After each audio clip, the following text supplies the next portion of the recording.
फणीश्वरनाथ रेणु की धरती, वो वही धरती है जहां पर फणीश्वरनाथ रेणु अपनी कथाओं को लिखे और देश विदेश में इस क्षेत्र का नाम रोशन किए। उसी क्षेत्र से एक लड़की निकल के आई जो पूरे बिहार में इंटरमीडिएट में टॉप 4 में अपना स्थान हासिल की और 94% अंक हासिल की। वो वही फारबिसगंज है, फारबिसगंज की निधि शर्मा, जिन्होंने पूरे बिहार में चौथा स्थान हासिल किया है। और अंक प्रतिशत की बात की जाए तो 94% अंक हासिल की है। तो कैसा लग रहा है बउआ? मुझे बहुत खुशी मिल रही है। जब पता चला आपको कि आपको 94% और पूरे बिहार में आप चौथा स्थान ला रही हैं, तो कैसा महसूस हुआ आपको? मैं बहुत एफ़र्ट लगाई थी और मैं इससे उम्मीद कर रही थी कि मुझे आए। मेरे सर भी इसका महसूस कर रहे थे।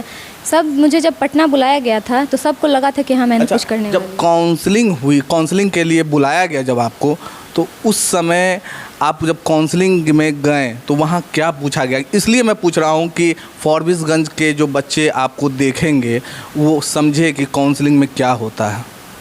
काउंसलिंग में गई थी तो मुझे भी पहले बहुत डर लग रहा था, बट मुझे सबने बोला कुछ होगा नहीं, तुम मेहनत की हो, तुम सब चीज़ करोगे। वहाँ गई तो मुझे सर मिले जो कि अच्छे से बिहेव किए।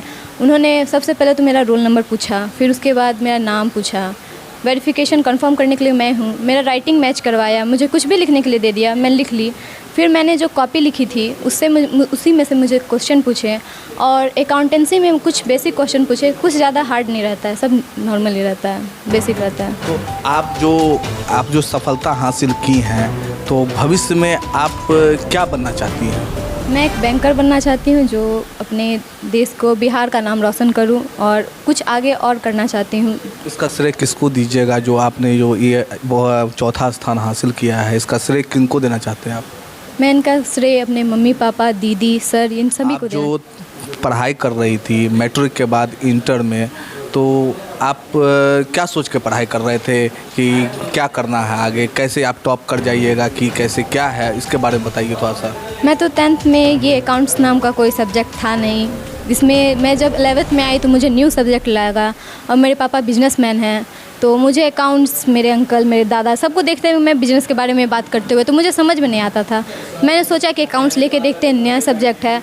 तो मुझे तो पहले स्टार्टिंग में कुछ समझ में नहीं आया, तो मैं कॉमर्स सेंटर गई, जो सुना कि हाँ बहुत अच्छे सर हैं, बहुत अच्छे से पढ़ाते हैं, नोट्स देते हैं, सब चीज़ देते हैं। तो मैं कॉमर्स सेंटर गई तो सर ने मुझे बताया, बेसिक चीज़ बताई कि ऐसे होता है, ये वैसे होता है। उन्होंने मुझे प्रिपेयर किया एग्ज़ाम के लिए पूरी तरह। अच्छा, तो आपका पढ़ाई का शेड्यूल कैसा रहता था? मतलब कैसे आप सुबह से लेकर शाम तक का दिनचर्या क्या रहता था आपका? मैं सुबह लेट से उठती थी, झूठ क्यों बोलूँगी। ऐसा नहीं है कि सब बच्चा सुबह ही उठ के पढ़ेगा तभी वो बनेगा। मैं लेट से उठती थी, ट्यूशन जाती थी, ट्यूशन से आती थी, फिर थोड़ा रेस्ट लेके पढ़ने के लिए बैठ जाती थी। फिर शाम में ब्रेक लेती थी, थोड़ा इधर उधर मूड फ्रेश कर लेती थी, गार्डनिंग करने चल जाती थी, फिर मैं पढ़ने बैठ जाती थी। फिर उसके बाद मैं पढ़ती थी, फिर 2 घंटा का ब्रेक लेके और फिर रात तक मम्मी बोलती थी सो जाओ, लेकिन फिर भी जब तक मेरा रहता था कैपेसिटी, मैं रात तक 1-2 जितना बज जाए मैं उतना पढ़ती थी रेगुलर। निधि शर्मा जिन्होंने पूरे बिहार में चौथा स्थान हासिल की है, धन्यवाद। हम लोगों को काफ़ी गर्व हो रहा है जो कि हम लोग फारबिसगंज शहर से आ रहे हैं और हमारे समाज की बेटी और हम लोगों की भतीजी निधि शर्मा जो कि पूरे बिहार में चौथा स्थान आई है।